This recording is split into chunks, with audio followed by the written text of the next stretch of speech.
rock stars!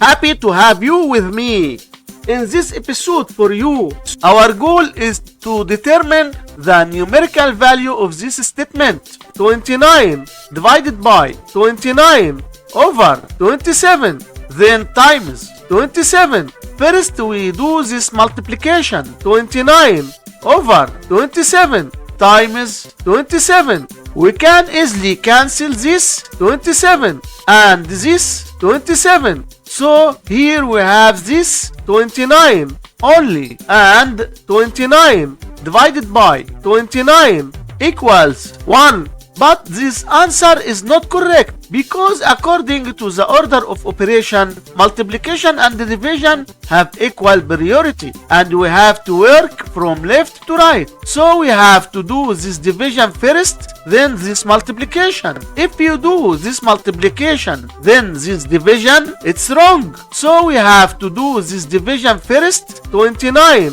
divided by 29 over 27. To do this division, write down the 29, then change division to multiplication and flip this fraction to 27 over 29. And here again we have times 27. Now we have this new problem. First we do this multiplication. We can easily cancel this 29 and this 29, which gives 27. And here again we have times 27. So here we have this 27 times 27, which equals 729. And this is our final answer to this problem. Thanks for watching. Hit like and subscribe for future updates.